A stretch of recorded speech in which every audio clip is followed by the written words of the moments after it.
This is Right to Life Radio. And now, here's your host, John Gerardi. It's the first Saturday of the month, and as we always do, we have our stories from the sidewalk. This is our segment we do every first Saturday where we interview Right to Life's Linda Talia about the incredible stuff that we are doing through our sidewalk ministry through Right to Life Central California. We have a building right next door to Planned Parenthood, and from there, Linda and our various volunteers interact directly with women and couples who are coming in and out of Planned Parenthood to offer them alternatives to abortion. So welcome, Linda, for the August edition. So before we get to Of all people, Pete Buttigieg is going to make an appearance on the show. Well, an audio clip appearance on the show.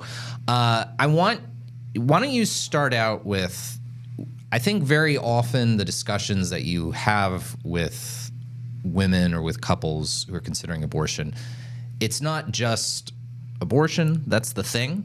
It's almost sort of an opportunity for a broader life turnaround. Yes. And you had kind of a story about that with one of the women that we worked with who chose life for her baby. So feel free to share it. I don't know if we need to anonymize the name or anything, but so you make that judgment call. So, okay. Yeah. I'll call her Jill. Okay, let's call her Jill. Sounds good. She probably doesn't care, but yeah, okay. Just for the sake of yeah, well, just to be extra cautious. There we go. Anyway, so I just want to start this off with, I was talking to Sarah, one of our employees, who often will support me when I'm talking to somebody who's in the process of making their decision whether to keep the baby or not. She'll come on and just give a fresher opinion, and she's a lot more emotional, and it's good to have. I think it is good to have a second voice. Yeah. Just any second voice. She's just backup good, and so anyway, we were talking yesterday, and I was telling her about one of the moms, and she said, one of the reasons why you're really good at your job is because you're so hopeful. I mean, you're hopeful beyond anybody else. You always see the good in someone. You never see it coming, and you always think if somebody does you wrong, they're going to come back and apologize, and you're always being hopeful. And I was thinking, well, is that a compliment? She says it's totally a compliment, but sometimes you miss it. But anyway, so there was that, because I was talking about the mom, and then I was talking about some of the street people that I see. I mean, I've been seeing these same street people for 5 years, these, drug addicts and just, ne'er-do-wells or whatever. And I'm always like, oh, maybe I'm going to say the right thing and they're going to turn the corner, get a job or something. Right, yeah. But anyway, so we have this mom, and we'd done this, huge baby shower. I mean, huge outpouring of support, not only with different things. Like, she wanted a triple baby stroller, and somebody just came through and said, well, okay, why not? If that's what she needs, that's what we'll do. And so she came to the baby shower. She got all this stuff. Her family was there supporting her, and she even stopped in the middle of the whole baby shower and was like, you know what? I just need to thank all of you. Thank you so much. I was on my way for an abortion, and Linda stopped me, and I cannot wait to meet my baby. Yeah, and that was a really kind of cool moment during that, and it was sort of like, this is the reason we're doing all this. It wasn't coached, it wasn't anything. She just said, here, give me the floor. Yeah. And so that was pretty amazing. Well, so she had her baby, and a week later, we started getting odd messages, kind of just leading in the direction of something's not quite right, and something wasn't right. She had she had a big setback, and she had turned to drugs, and she was kind of reaching out, asking for different kind of help. I need food, blah, blah, blah. So Sarah and I just said, you know what? This is not where we belong. And so we just stopped communicating. And then... well, and I think for us, it's a thing of, we can provide... There are certain resources we can provide people with. There are certain things that kind of get beyond our capacity as a pro-life organization that can only do so much. We can recommend things to people like that other nonprofits do. Yeah. But at a certain point, you have to kind of And we did. have some parameters on what we're but doing. But we both were like, this is way Yeah. out of our toolbox. Yeah. We don't know how to handle this. Yeah. And it isn't our deal is, the crisis pregnancy and helping and the mom feel a part of the community. Right, and get you to that first level, Yes. or what the next level rather Yeah. of support, whatever that is. Yeah. So we just sort of backed up, and then about a month later, we heard from her, and she said that she was in rehab, and we're like, okay, cool, That's good. great. Yeah. And so then yesterday, I don't know, I was looking for a different phone number, and I happened to see her phone number, so I texted her, and I just said, hey, I just want to check and see how you're doing. And she said, oh my gosh, I'm so much better, and can you take a call? Well, I couldn't take the call, but I said, hey, can you send some pictures? So she sent some pictures of the baby, and she just said, I'm 108 days sober. I'm following all of these steps in order to regain legal custody of my kids, and I'm applying for jobs. I have 6 months of a free place to live, and I'm saving all of my money, and I'm going to buy a car because I'm going to get a job, and it's everything is going to be better. Well, and that's such a cool story because I do think so often your interactions with these folks, the pregnancy is not the only thing. No. It's never the only thing. No. The reason, the reason they're there at Planned Something else Parenthood is going on. because there's other factors. It's whether it's problems with the relationship, problems with the family, problems with, and it makes me sort of think of like, the alternate universe where Jill just goes ahead with this abortion. Yes. Is there ever a point of actually dealing with these problems that she's actually dealing with now? That the fact that she, the fact that she realizes she needs to get her, her crap in order, because otherwise she's not going to be able to have her kid, or to take care of her kid. Well, she also has, several other kids, and it's interesting that you brought that up. Alternatively, if she would have chosen abortion, the difference is because, let's face it, you stand out there long enough and you start looking, going, what's going to happen after that? She could, what is the next things? Yeah. And, okay. Yeah. But the difference is, whenever it comes down to it, in the trenches, it's hope. Yeah. If she would have chosen abortion, she would have chosen no hope for the baby and probably very little hope for her. Right. Because she probably would have, I don't know for sure, but obviously this traumatic event, and maybe it was hormonal too. Yeah, well, triggered. It's certainly not going to help with these, and it's based on data. The data regarding the increased incidence of death by any cause, of depression, of this, that, the other, all of that can massively increase. And in particular, there's statistics about this for women of color and women in minority communities, that there's this huge enhanced risks that come in, especially in this first year after having an abortion. High risk of suicide, anxiety, depression, alcoholism, drug addiction. Right. The idea that I think you're totally right about hope in this sense, because that baby represents hope for her in her life, and it's what an enormous motivator. And not, the baby has value in him or herself. The baby's not valuable just as a motivator, which goes without saying, obviously. But why do married fathers on average earn more than unmarried men without dependents, of a similar age and background? Well, I have 5 extra motivating reasons of why I got to work hard. And your wife is taking you out the door saying you need to make more money. Well, not that, but you do have this greater urgency of I got to get my act together. You have a big to take care. responsibility. You have 5. Yeah, I've got 5 little responsibilities that I got to take care of. You'd also like a place to sleep. But it is a thing of if it's just taking care of yourself. Versus no having accountability. Exactly. Yeah. So I can definitely see how in this woman's life, and that's the thing is, again, not that we didn't start this ministry to put the lie to pro-choice critics of pro-lifers who say, you pro-lifers, all you care about is the fetus. You don't care, once the baby's born. I do joke when people say that to me. Well, I believe I've started one more OBGYN clinic than you have. And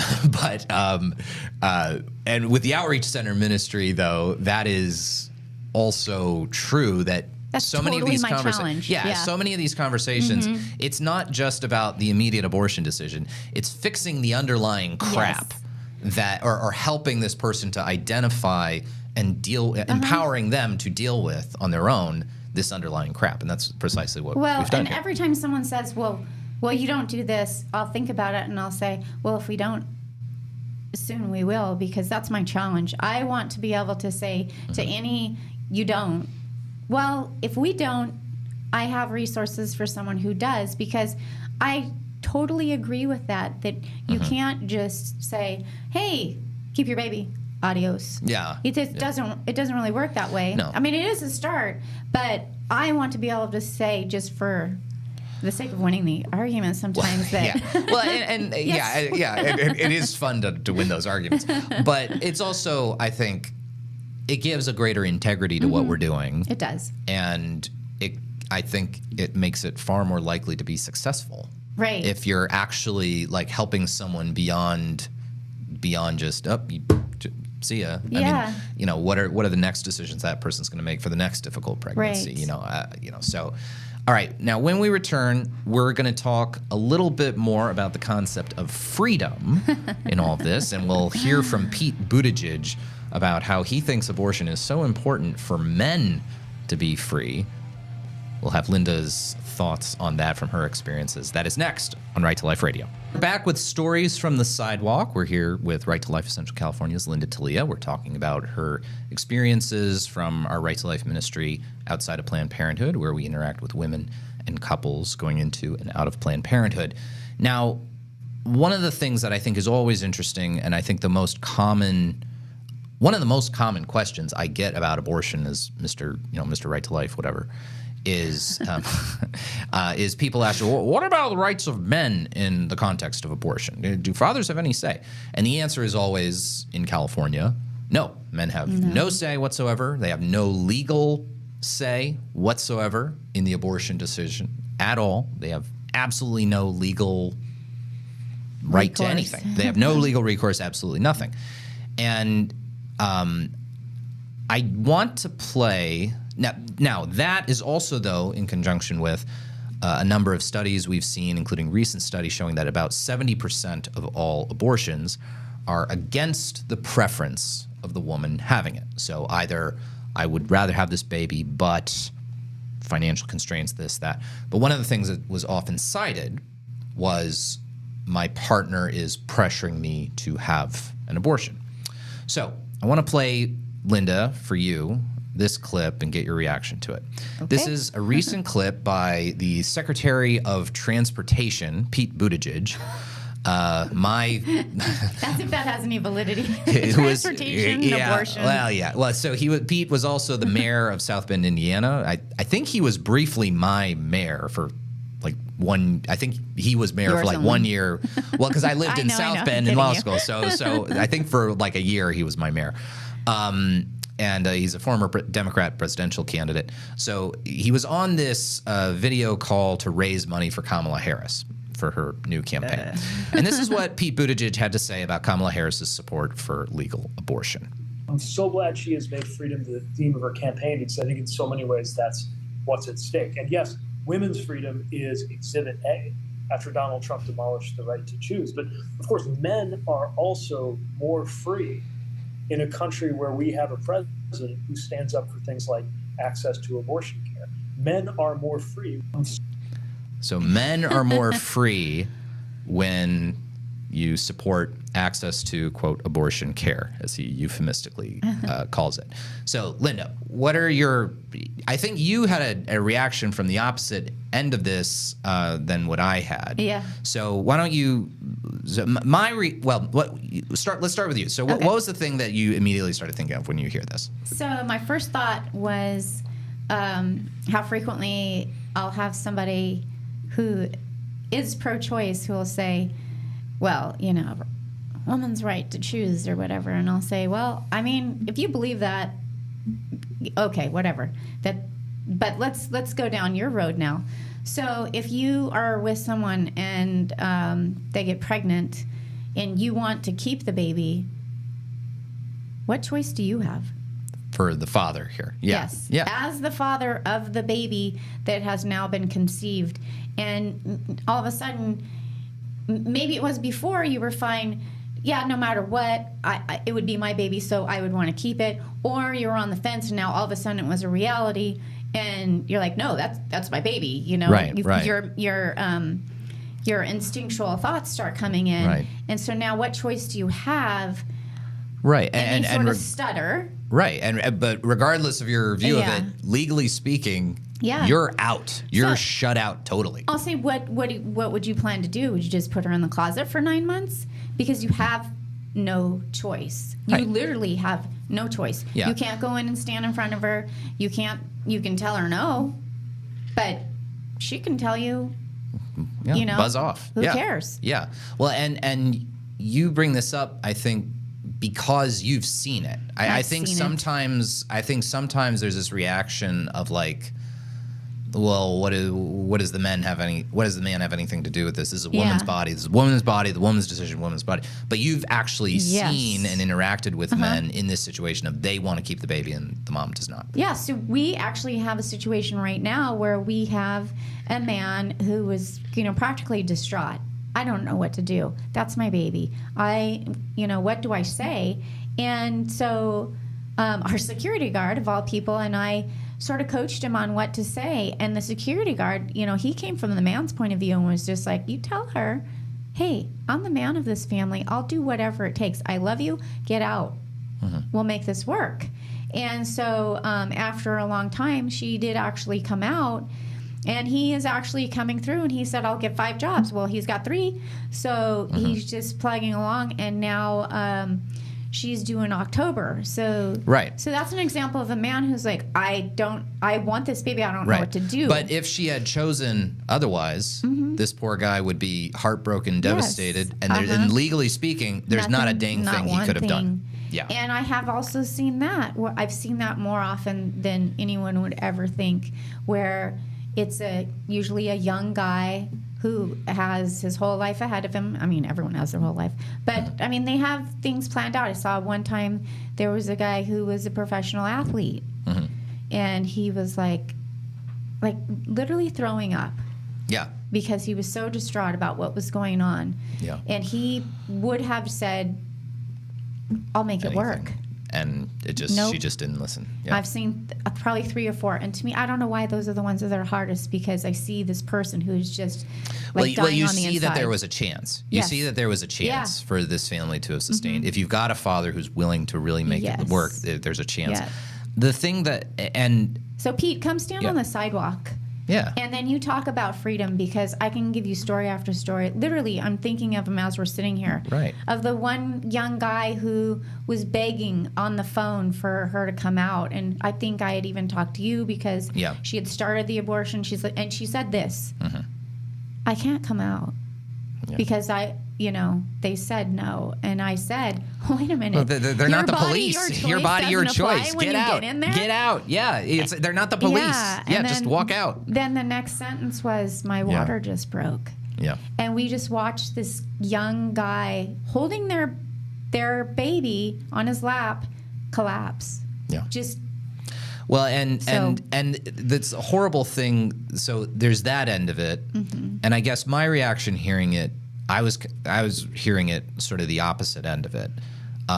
What I was hearing was for guys in that situation, that's heartbreaking. But I do also think there are horrible men who pressure and push their girlfriends into having abortions that are maybe not so 100% consensual. And I think about NBA players who I know aborted had, girlfriends or, random flings and pressured them to abort, threw money at them to get them to abort, to shut up. And I think that there is quite possibly an underreported epidemic in this country, given how many abortions happen, of, if not outright coerced abortions that are significantly pressured by men. And again, not to discount I know what where you're you going. see. I think both are true. I think both exist in this universe. Well, what about human trafficking? Well, of course, yeah. The whole human trafficking industry has to be cover-up. It has to be sustained with the safety net of abortion. Yes. There's no other way. Prostitution. So, yeah. And I see it. I mean, they don't come out and tell me, I'm a pimp and that's a prostitute, but it's so vividly you can put obvious, two and two even together. To me, the most hopeful, that this is not a great situation. Yeah. So I think that the freedom, even on a level where we're not talking about coercion, whatever freedom Buttigieg is talking about is, in the best case scenario, it's the freedom to act irresponsibly and not take the consequences of what you've done. And you're right. That's the best. That's the best case. Yeah. And the worst case is covering up for the horrific, making a complete mockery of the whole concept of choice. So, all right. Well, Linda, thank you for being on the show. Not to end on a bummer of a note, but but it's something to think about. It is. This is the reality of what abortion is as it's practiced in America today. And unfortunately, in the political sphere, I think Mr. Buttigieg's comments are sort of the norm. All right. We will be back with our buddy Jonathan Keller for more for Right to Life Radio. Back with Right to Life Radio. We're now joined in studio by our good buddy, Mr. Jonathan Keller. Good to see you, Jonathan. Good to be here. All right. It's been like a long time. It's been a long time, busy, and we've had a president almost assassinated, and Joe Biden has been kicked out of his spot on the Democrat ticket all since you've been gone. I don't know if you've talked about any of these things, really. Not on here. I've done a couple of other podcasts with other people, but John, I saw a... How dare you cheat on us? I know. I saw a quote from someone else. Your roving eye for other podcasts. I don't think it was you. I think it was someone else, but I can't remember what the original source of the quote was. But it's there are decades when weeks happen, and there are weeks when decades happen. Exactly. Yeah. That kind of feels like the other one that I heard someone say is, I'm going to on Twitter. They said, I'm going to publish a new book about the history of the United States. It's just going to be titled 2024 to 2024. Yeah, exactly. June to July of 2024. Yeah, the most jam-packed month in quite some time. Yeah. So since you've been on, Donald Trump almost got assassinated, and Joe Biden was sort of revealed to have been senile, or possibly sort of senile, not really up for, running a presidential campaign anyway, and Democrats more or less forced him to drop out of the presidential contest, and he's been replaced by Kamala Harris. Now, I want to talk about Kamala with you. I want to talk about Kamala Harris with you, because Kamala Harris has been in our lives in California for quite some time. She was our U.S. Senator from 2017 to 2021. Right. She was our Attorney General for several years before that. 2010 through 2016. Or 2011 through 2017. Yep, there you go. And for our friends from San Francisco, she was their district attorney before that. Harris is... I've always said that the focus for Harris, there was always going to be a massive social liberal focus for Kamala Harris, just because that is what her donors care about. And I've always sort of had this belief about both Harris and Gavin Newsom, that they both rose to power through the same avenue, via Willie Brown and the Democrat donors and funders that are sort of in their orbit. So, Jonathan, I want to talk today just about Kamala Harris and sort of the specific, incredibly pro-choice things she supported and backed during her time as Attorney General of California, especially because not to say that Joe Biden was like a moderate on the abortion question. I don't think he was. But I think there's a particular intensity that Kamala Harris brings to the issue that Biden maybe didn't all the time. That is probably putting it mildly. Yeah. So she's brat, John. Don't you know this? I still don't really understand what that is. I guess there was Charlie XCX. Yeah. Megan Thee Stallion speaking at a rally the other day, or twerking at a rally the other day. Yeah. Well, there you go. Really reach out to the suburbs. All right. So what are some of the things, Jonathan, that Kamala Harris did when she was Attorney General of California that were so particularly loathsome for those of us who are pro-life? Oh, man. Well, where do you begin? I think that's why I'm asking you, so that you can begin. The biggest thing that I think, of course, we would talk about is the AB 775 case. Right. The whole fight over AB 775, which resulted in a really good Supreme Court decision. Yes. So in the long run, I guess you can't complain too much because it did have a benefit, but at the time, she was incredibly aggressive. You go back all the way to 2015. She was in the Attorney General's office, and she basically had, even though she was not a legislator, this happens all the time, John. You have members of the executive branch, or you have statewide elected officials that when they like a particular policy, they will come and send their staff to testify in favor of it. They will write briefs in favor of it.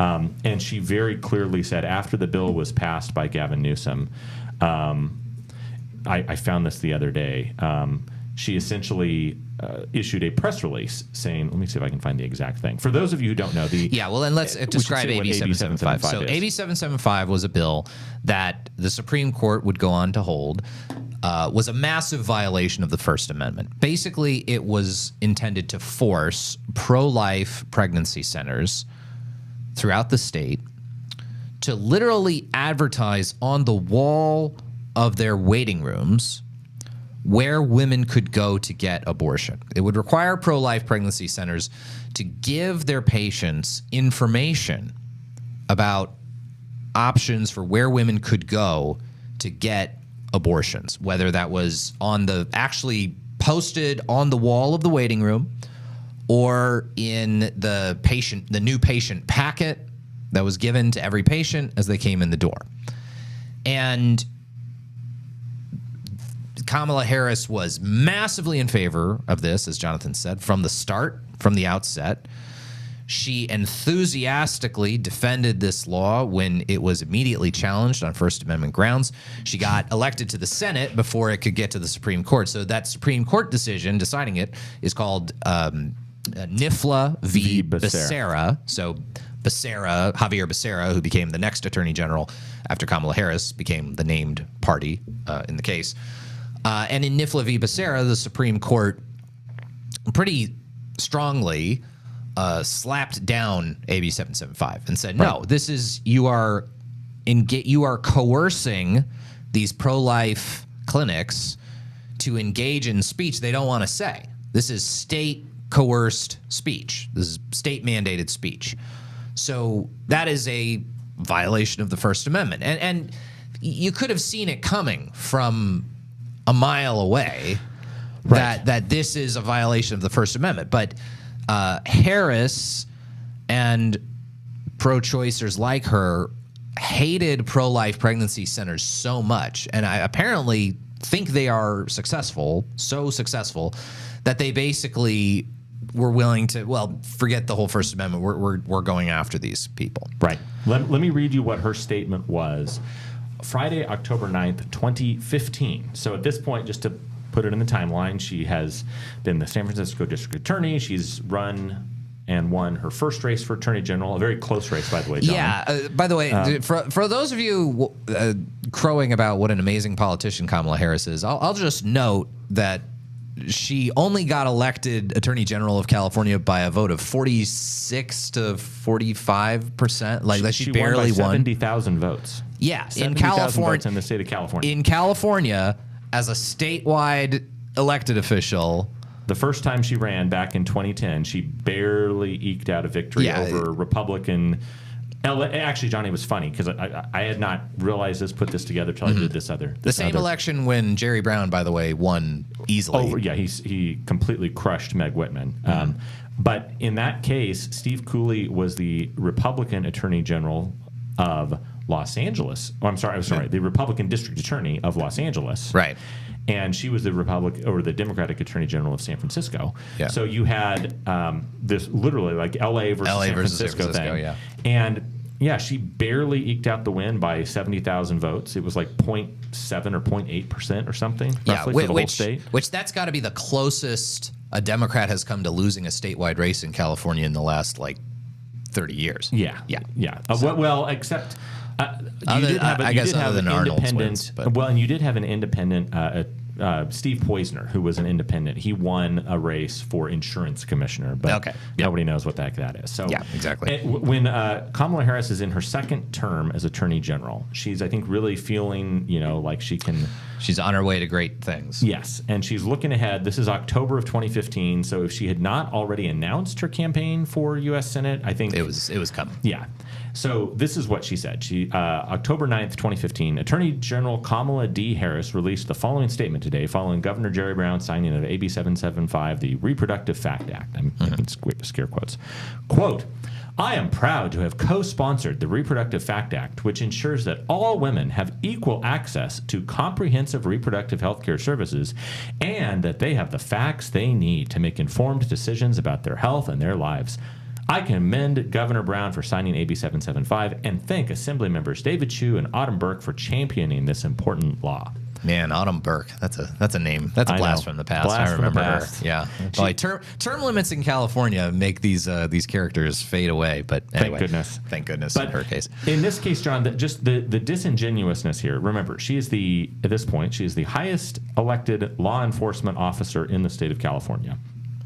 And she says, first, she starts off by just lying about what the bill is and does. It ensures women have equal access to comprehensive reproductive health care services. No, that's not what they do. It doesn't have anything to do. And that they have the facts they need to make informed decisions about their health and their lives. Okay, well, literally, no. You're not putting together, and this is essentially what Supreme Court Justice Clarence Thomas said. He goes, look, the government has at its disposal lots of opportunities to, quote unquote, make sure that women have the facts needed to make informed decisions about their health and their lives.